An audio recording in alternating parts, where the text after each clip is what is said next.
if you're going to move to Sweden, I think you need to know which things I really appreciate living here after 2 years and things I still don't understand. My name is Xenia and this is a channel about my way of improving life and also about my expat life here in Sweden. First of all, when you firstly arrive here to Sweden, you will notice that there is almost no language barrier here. Almost 98% of people here speak very good English, or like at least they can understand, at least they can like support some simple dialogue with you. And wow, this is so amazing. And I really appreciate that like even elderly people, even children can understand you and can talk with you in English. Wow.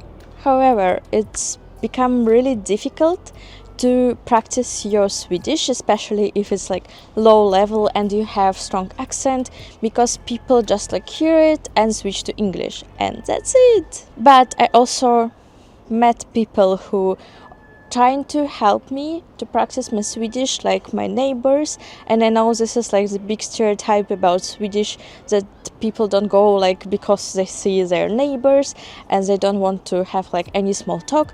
But with our neighbors in our building, it's very nice because people really trying to communicate with you, they're trying to help you, and they're like, oh, are you studying Swedish? Like, and asking you how was your day, or what's a nice weather outside.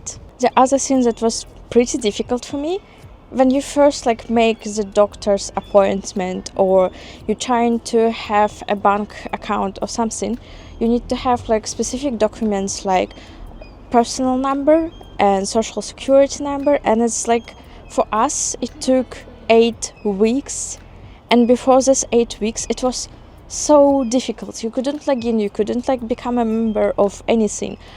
You had to wait until you have this personal number, and then you becoming like a proper citizen of the city with all benefits, with applications, bank accounts and so on. And now when I have bank ID, I have no extra hassle to log in anywhere. Like, and the bank ID you need to, I don't know, like we apply into apartments and they need to see our records about our salaries and so on, so they can check it because we logged in by bank ID and bank ID connected to social number, so they can then know about like all information about us. And yes, getting every document we needed made the life so easy, because I don't know, like we asked our friends who lived here in Sweden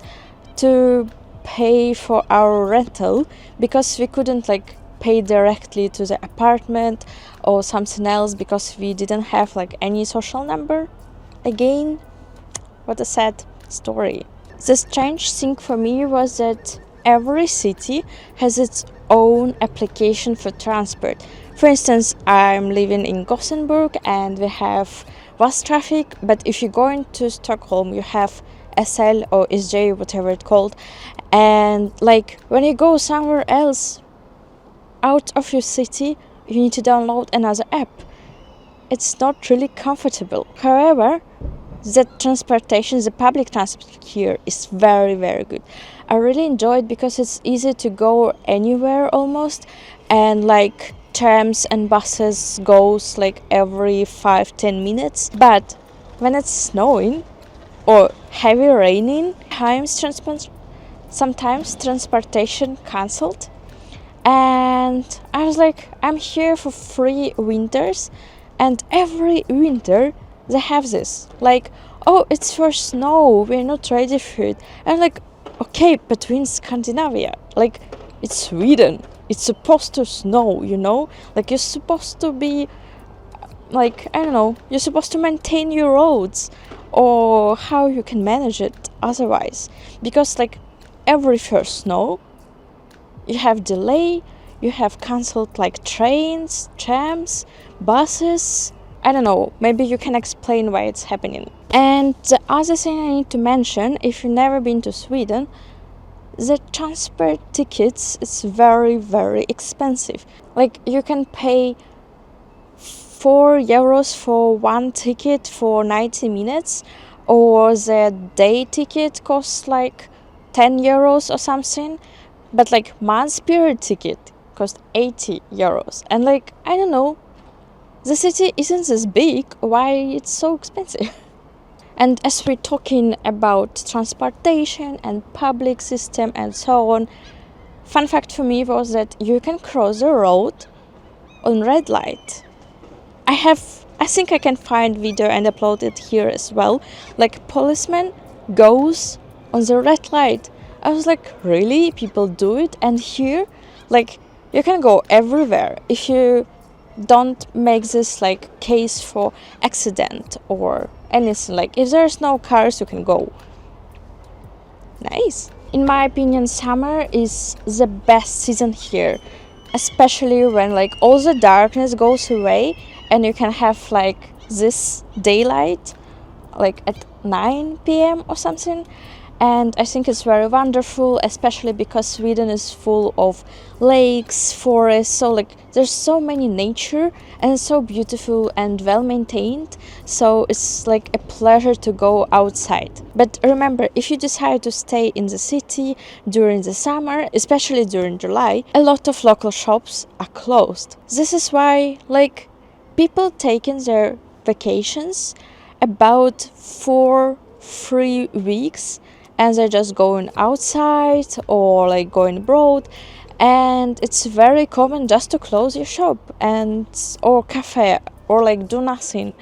And I had like some cases when I came to the specific shop and it was closed, and it was like the signs there, sorry, like we're going to back in August or something. And Sweden really taught me to appreciate nature and sunny days here, warm sun.